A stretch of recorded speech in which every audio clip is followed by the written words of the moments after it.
ararongoye umusore wacu bari baramuroze ariko ntibyafata ararongoye umusore wacu bari baramuroze ariko ntibyafata.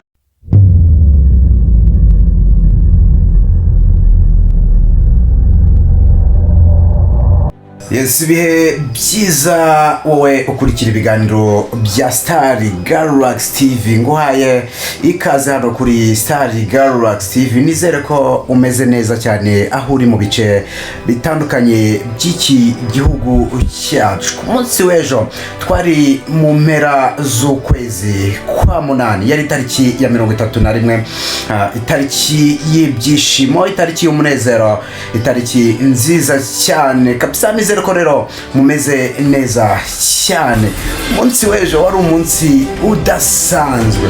Ubu tuvugana twageze mu ntangiriro z'ukwezi kwa 9. Nizere ko uyu mwaka ukomeje kugenda kubera neza. Ndabizi ujya kutangira wihaye intego nyinshi zigiye zitandukanye, byashoboka kutarazigeraho ariko harabura amezi 4 yose, ubundi birashoboka ko wazigeraho muri aya mezi 4.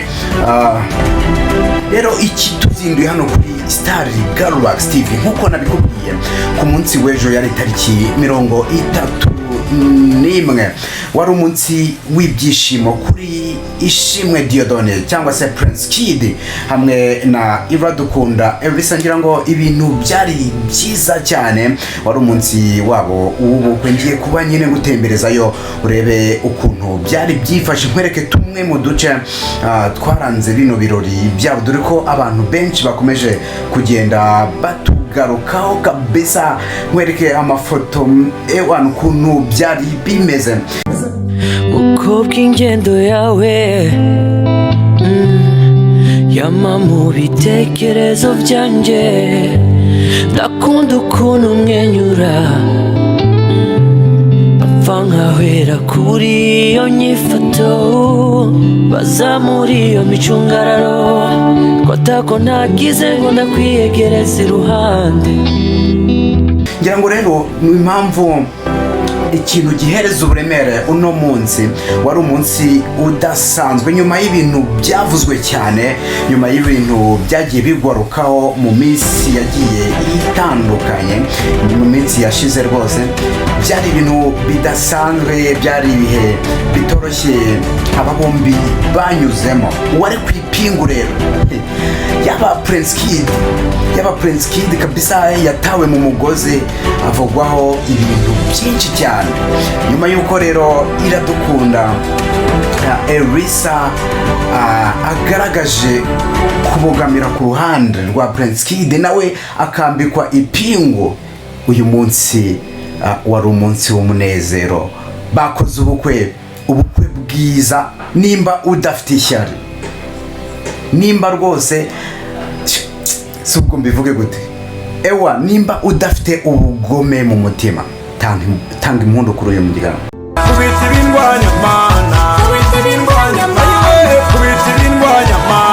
Ni igikorwa cyiza kabisa. Navuga ko Prince Kid atsinze igitego no mutwe kabisa. Reka nkubwize ukuri, ubu ni ubukwe wavuga ko bubaye muri uyu mwaka, abantu bose bavuga uti kabisa icyaza. Abantu benshi bari biteze ko wenda Prince Kid atazemera cyangwa se yaba arimo abeshya, atazemera gukora ubukwe na Iradukunda, ariko ndagira ngo nkubwire ko iyi tariki yari tariki y'ibyishimo, itariki y'umunezero bwamaze kuba buba rero. Ati bimeze gute rero? Nitwa Kebrese umugwaneza, iyi ni Star Galaxy TV. Reka ngende nkwereka tumwe mu duce twose twagiye turanga ibi birori byahuje imbaga, ibirori byari byiza. Ariko reka nkubwire ngo urukundo ruruta byose, urukundo rwose kabisa, urukundo n'urwa mbere kabisa.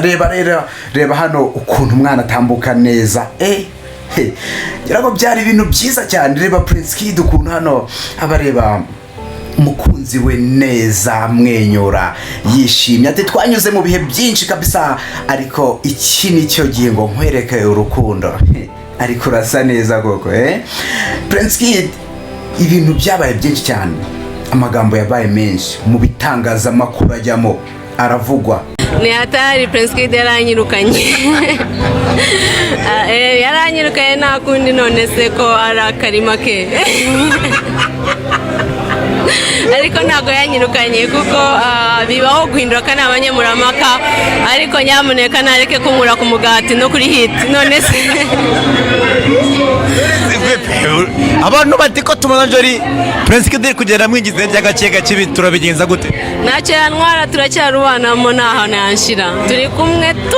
Ariko reba hano, reba ukuntu byari bimeze neza cyane, batambuka neza cyane, urugwiro ari rwose. Ati reka nguhobere kabisa, nkwereke ko hari igihe wari wambaye pingu uri kundwanirira urugamba, ariko iki nicyo gihe ngo nkwereke urukundo rwacu kabisa.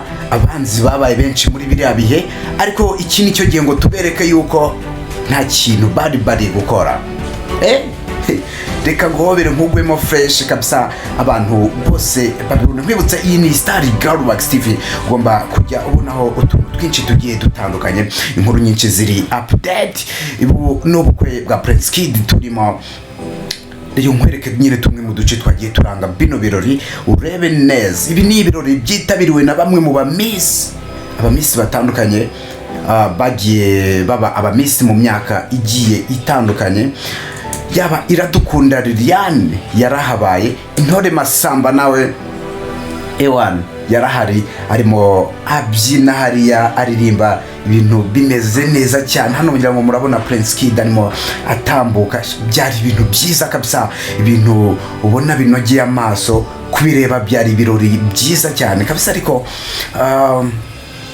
mubwire ko ubukwe bushobora kuba ari kimwe mu birori bikundwa n'abantu benshi cyane, bigatuma abantu benshi bavuga bacika ururondogoro. Sha ewan, ubu bukwe ni bumwe mu bukwe bwari bwiza cyane. Reba hano abamisi batandukanye, abakobwa beza bitabiriye buno bukwe, abasore beza bitabiriye buno bukwe. Icyo nakubwira cyo ahangaha ntago nakubeshya, reka kubwiza ukuri, ubukwe nicyo kintu cya mbere cyiza kibaho nabonye kabisa. Ubukwe bwa Prince Kid ndetse na Miss Iradukunda ELSA, ngira ngo murabizi ko ibintu byabaye byinshi cyane, amagambo yabaye menshi aravugwa, ibintu biba byinshi, amagambo aragenda aba menshi jujujujuju, ariko finally Prince Kid akoze umuti. Navuga ko muri aka kanya ngereka nkubwiza ukuri, ntago njya mbica ku ruhande. Aba bantu baraberanye kabisa, aba ni bamwe mu bantu baberanye bigaragarira buri wese. Gwino nawe wirebere, wihera ijisho, ugenda ureba tumwe mu duce rwose twagiye dutambuka ahangaha. Ibintu urabona ko byari byacitse, ibintu byari bimeze neza cyane, ibintu byari fresh rwose kabisa. Prince Kid mu byishimo byinshi yagaragaye, ari mu byishimo byinshi, arimo aseka ahobera umugore we rwose. Ngira ngo rwose uyu mwaka nubwo banyuze mu bintu byinshi bitandukanye, nubwo banyuze mu bintu birimo amapingu, aba bose bambaye ipingu. Prince Kid yambaye ipingu ajya mu munyururu, ariko na Iradukunda ELSA aravuga ati ntago nzakujya kure, ngomba kugufunguza, wenda bakanshyiramo ipingu ariko nzakugwa inyuma. Niko byaje kugenda rero. Turi tariki 31 ukwezi kwa munani umwaka wa 2023, Ishimwe Diodone Elias Prince Kid.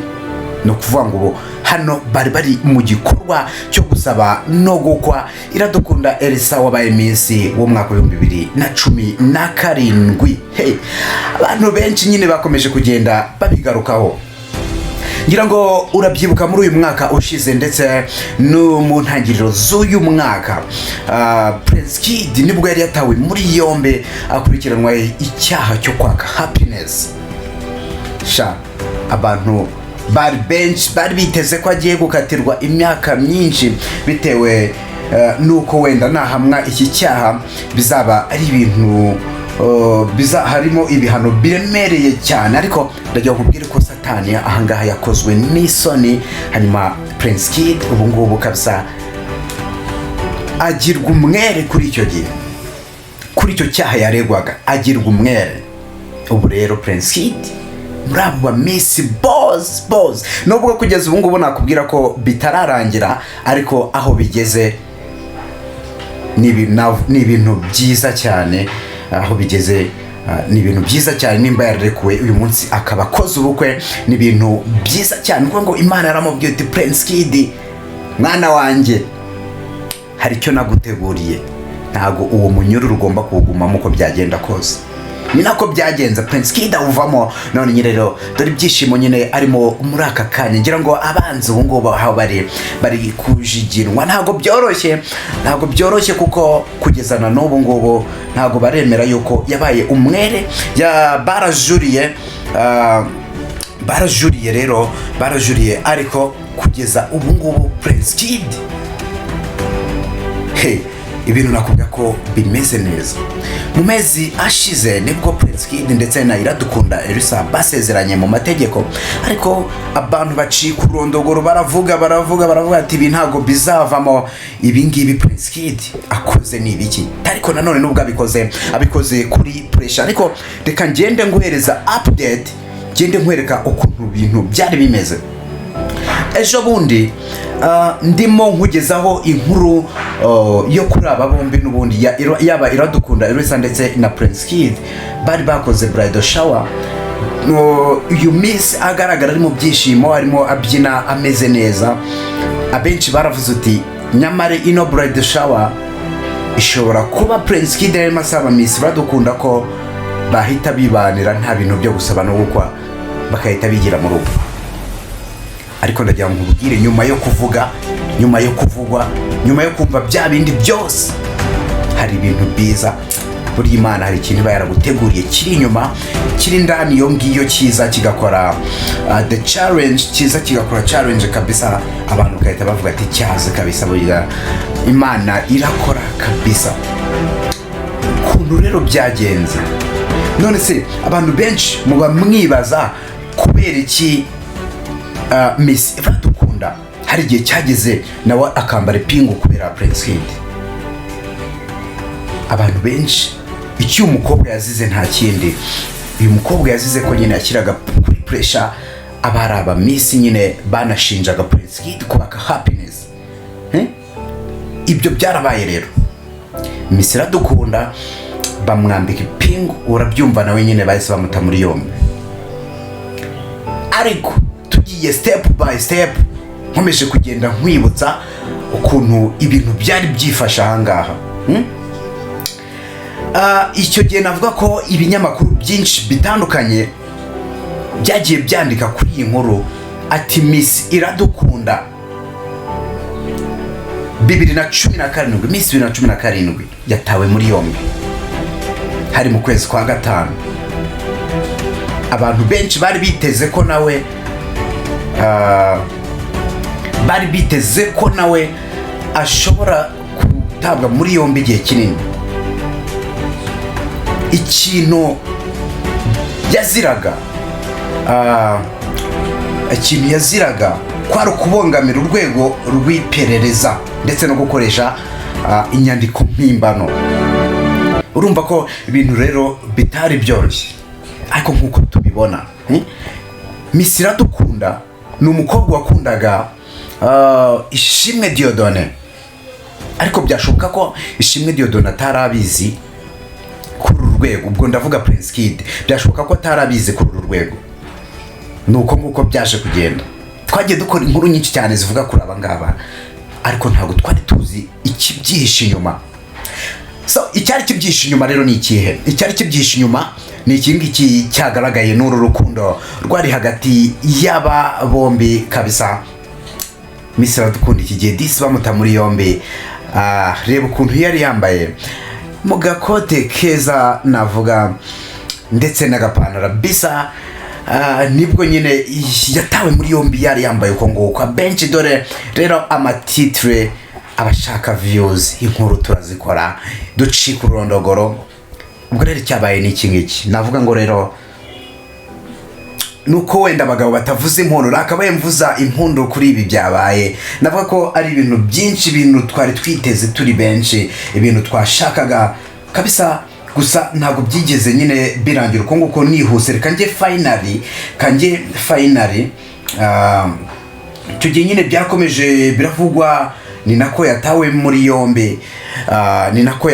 yombi, kabisa. Ariko nubwo tuba tuvuga nyine nakubwiye ngo hari ibintu Imana iba yateguye.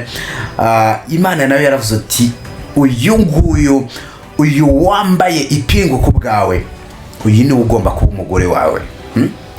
Buriya n'Imana niko yapangaga. Icyabaye rero, Miss Iradukunda yaje kuba arekurwa ariko Prince Kid asigaramo. Ntabwo byaje gutinda nyine, urubanza rwarakomeje. Prince Kid nawe aza kugirwa umwere, asubira mu buzima busanzwe. Ubwo yasangaga Iradukunda ELSA nawe ari mu buzima busanzwe, abenshi nyine barabyishimira, ariko abenshi nta nubwo byabashimishije kuko bamwe banamuregaga, baje kuba bongera barajurira. Ubu tutaramenya uko ibintu byifashe, ariko ngubu bakaba bamaze gukora ubukwe. Nicyo gikorwa nyamukuru nakubwira kabisa cyabayeho, cyakagombye kuba kishimirwa n'abantu benshi cyane. Ngaba rero ngibi birori byiza, ngibi birori by'ukwezi, ngibi birori by'umwaka, ibirori byiza, ibirori bimeze neza. Nitwa Kebrice umugwaneza. Andi makuru yose nzakomeza kugenda nguhereza update hano kuri Star Galwax TV. Ugenda umenye neza ukuntu ibintu byifashe, ugenda umenya ukuntu ibintu bimeze kuri aya makuru abari trend hano kuri Star Galwax TV. Nitwa Kebrice umugwaneza. Rero nimba utarakora subscribe, iki nicyo gihe ngukore subscribe, hanyuma tujye tubana umunsi ku wundi. Ibiganiro byose ugende ubimenya uko bwije nuko bukeye. Reka duhure mu bindi biganiro. Nitwa Kebrice. Birababaje cyane umwana kubesherwa ngo aratwite mu itangazamakuru, bikavugwa hose bakabyararaza. Nukuri bafashe n'Imana ibafashe rwose, bambohorera umwana kuko birababaje cyane umwana kurara ku isi.